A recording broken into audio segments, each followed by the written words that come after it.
It was 3:15 in the morning. The nightmare had woke me again. I sat up in the inky blackness and reached for my flashlight, illuminating every dark corner before wiping the cooling sweat from my brow. I sprang out of bed, turning on the main light. It had been 4 years since that horrific experience, but the memory forced me to keep a gun safely hidden beneath my pillow.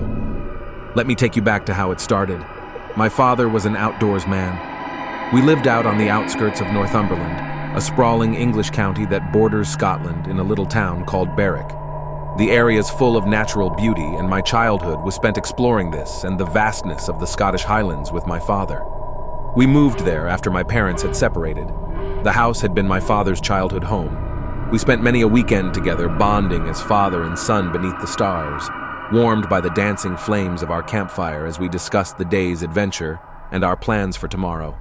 All that was relevant until my father was diagnosed with a form of aggressive brain cancer which killed him a month later. Looking back, I was lost in a storm of dark emotion, drowning beneath wave upon wave of unanswered questions and unprocessed thoughts and feelings. My mind kept replaying meaningless conversations we'd had, trying to find meaning in the meaningless. I recalled one camping trip he'd told me, never go camping in the forest without a strong flashlight as you can't navigate using the stars beneath a thick canopy. I laughed at the time because there wasn't a single tree on the beach we camped on, and we'd never camped in a forest before. I'd always felt safe with my dad by my side and didn't have the courage or skills to go camping without him. The memories filled me with depression, dragging me down to some inescapable dank pit. So I made the decision to honor his memory by taking a solo camping trip. I figured I'd be able to process things much better if it was just him and me beneath the stars like it used to be. I've always had a fascination with the natural and supernatural forces at play in our world. Perhaps that's why I chose Epping Forest in the south of England as my camping destination. Upon researching, I discovered the ancient forest had a deep spiritual connection to people through the land due to its rich history. I guessed this would be the perfect place, giving me a chance to confide in my father all the things I never got to share with him. I dug deeper into its history and found that Queen Boudica of the Iceni once blazed her chariot through these very woods, cutting down invading Roman legions, while the infamous highwayman Dick Turpin used the forest as his hideout. However, the more I discovered about its history, the more disturbing revelations I uncovered. Stories of witchcraft and human sacrifice tainted the forest's past. Within its grounds is an infamous hill known as Hangman's Hill, which oversaw countless executions over the centuries. It's said there's a legendary pond that draws people unwillingly into its depths, never to be seen again. The forest had been the scene of numerous gangland killings and burials, and was the location of infamous babes in the Wood murder case. A woman had once been found dead in her car with a crossbow bolt through her head.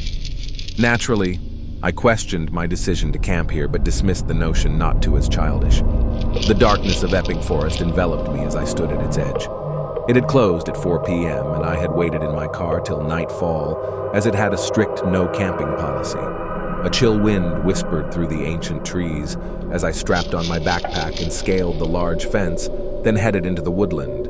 I had a tourist guide map and followed the trails by torchlight before leaving to find a more secluded spot where I could set up camp for the night and light a small fire without being seen. I pushed deeper into the dense scrub, walking for a good hour beneath the vast canopies of shadowy oaks. Ethereal mist danced in the distance of the weaving flashlight.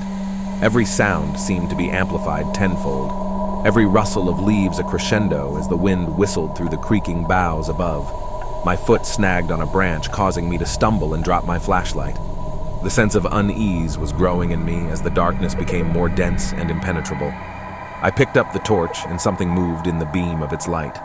I stopped and scanned the area where I'd seen it.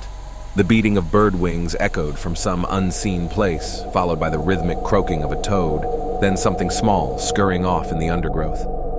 I could feel my heart pounding and adrenaline coursing through me, so took several deep breaths to calm myself. My skin felt clammy and cold.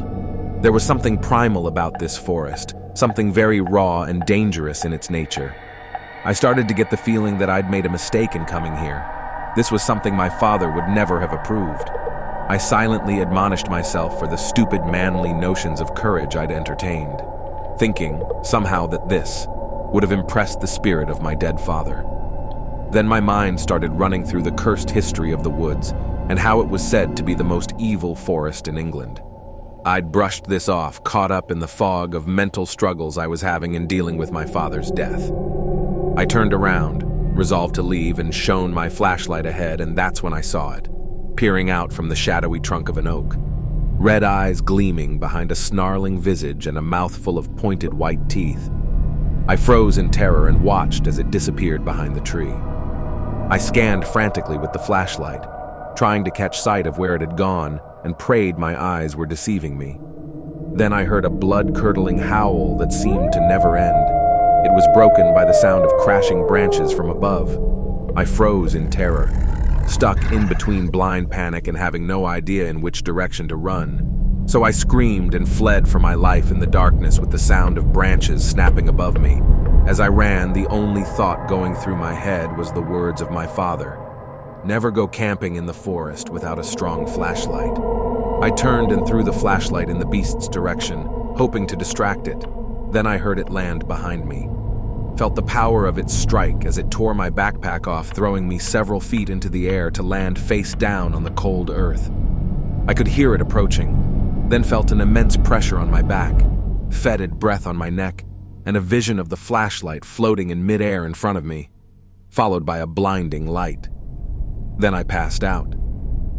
I woke the next morning, next to the fence where I had entered the park the night before, with my torn backpack and torch by my side. Apart from a small cut on my back, I was uninjured.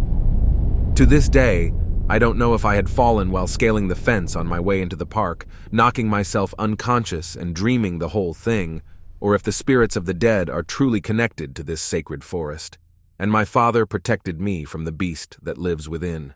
Either way, I'll never visit that place again, and the gun will stay in my bed till the end of my days, just in case. Please like and subscribe for more geniusly scary content, and watch out for my next video.